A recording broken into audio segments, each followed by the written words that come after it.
This is about Monsanto, one of the world's most evil corporations, and their horrific Grim Reaper product, Glyphosate, or Roundup. Monsanto and parent company now Bayer are losing money hand over fist because they're being sued for causing non-Hodgkin's lymphoma in people that have used Roundup throughout their lives, and these companies are losing multi-million-dollar judgments. That's the good news. The bad news is glyphosate is everywhere. It's in our water, it's in our food, and now, sadly, it's in our bodies. And my friend and researcher, Sophia Smallstorm, joins me right now to break it all down. It's a much bigger story than just non-Hodgkin's lymphoma. The point is that glyphosate is everywhere. It's in everything. It's in the groundwater. It's in the food we eat. It's in our bodies at this point. By the way, Sophia, I think it's really fascinating that Bayer bought Monsanto, probably knowing that this was going to happen. I have no idea why they'd want to pay $66 billion for a company that only has made poison all of these years. But it stands to reason when you realize that Bayer was behind the distribution of factor VIII, AIDS-tainted blood for transfusions for hemophiliacs. I mean, these companies are quite the evil pair.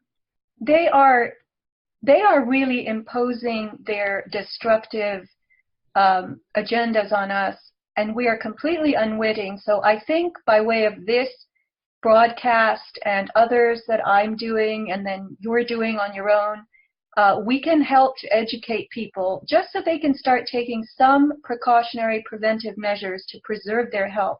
Because I'm going to tell you some very interesting things about glyphosate. You know, as you mentioned, it is the active ingredient in the herbicide Roundup, which is said to be a weed killer. Yet, something like 99.9% of the glyphosate circulated in the world does not meet with a weed ever. So last year, 4 billion kilos of glyphosate were sold, and in 2016 it was about 2 billion. It was taken off patent. I have read 2000 and then again 2007, and now a lot of it is manufactured in China. It is not just used as an herbicide, a weed killer, and I'll explain more about what it does in biology, and I will break it down very simply so that it's basic concepts and not a lot of mumbo-jumbo science. But it is also used as a desiccant, which means it dries crops out right before harvest, and this is useful to farmers who are ignorant because the crops, you know, what glyphosate does is it starves plants of water. It gives them something like plant AIDS, AIDS, and it hurts their immune system. It gives them such a whack to their immune system that they start to wither and dry and perish. And that makes it easier to cut the wheat and to harvest these crops. It's on all the core crops that you could think of: rice, all the grain crops, oats, it's on the legumes, lentils, garbanzo beans. It's used on sugar cane, sugar beets.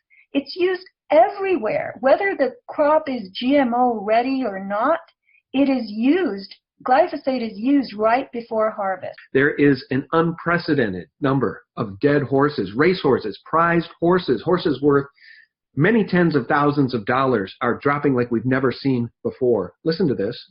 It's been a rough start to the racing season at the Del Mar racetrack. In the first 8 days of the races, veterinarians have had to euthanize 7 horses. The outrage growing over a staggering numbering of horses dying at one of the most famous racetracks in the world, Santa Anita. 21 have died there over the last 2 months. The track is closed now. We want to go to some more breaking news. Another racehorse has died at Santa Anita Park today. Racing had just resumed Friday following the deaths of 22 other horses. From protest outside Santa Anita Park today as the Derby continues inside. Many people, they're upset over the death of 23 horses. The horses were running from grass to dirt around a corner on the track when the horse named Arms Runner went down. A second animal named La Sardane was right behind, and as a result, La Sardane couldn't avoid the fallen horse, so he tripped. He managed to get back up and is doing fine right now, but Arms Runner had to be put down today. All right, I'll pause it there. This is deeply, deeply disturbing. Sophia has a theory. Sophia, I'll turn it over to you. There's more to the story, you think, as to why so many thoroughbred horses, strong race horses, are falling down, breaking bones, and having to be put down at an unprecedented rate. Yes, Sean. You know, I read about that, and I also heard about it on the news, and I was quite horrified. These horses are not just worth tens of thousands of dollars. There are horses worth millions of dollars that are breaking their legs. They're having catastrophic limb injuries running on the track, not just in races, but in workouts as well.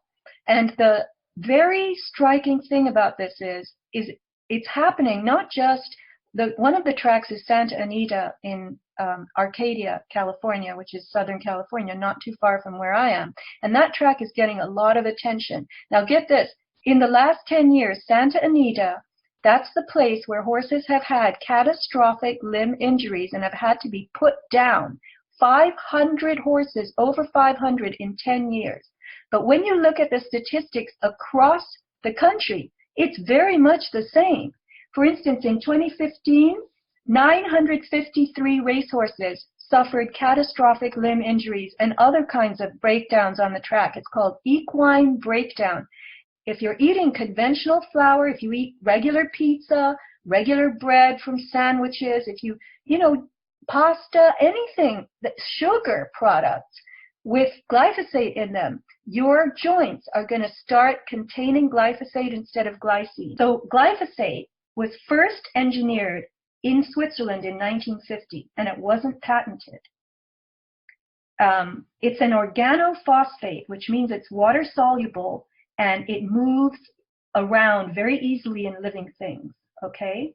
So we have to remember, nature's toxins are sequestered in fat. They're fat soluble, and so they're harder to get around in living organisms, but not glyphosate. And I'm going to tell you something that's going to shock you.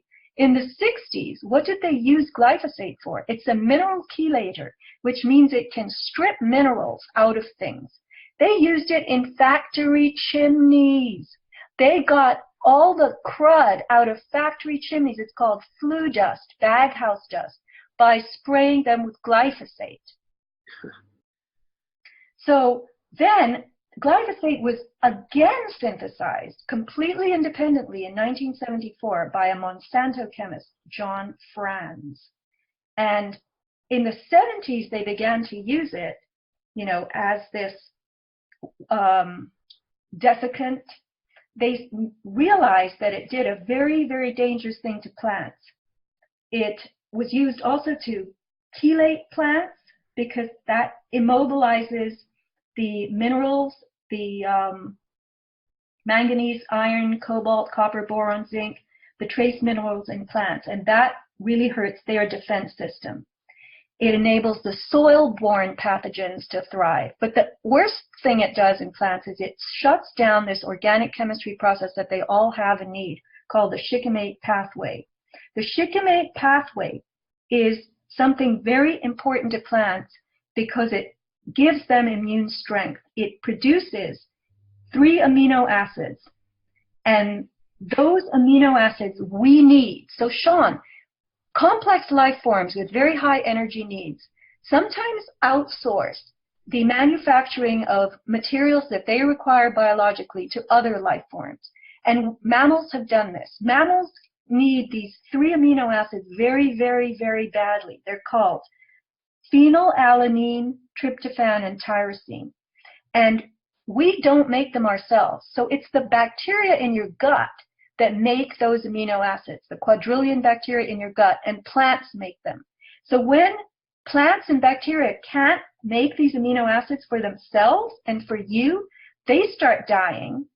And in the case of human beings, we need those amino acids because they are very important in our neurotransmitters like adrenaline, okay? Our stress response, this phenylalanine amino acid, we don't respond properly to stress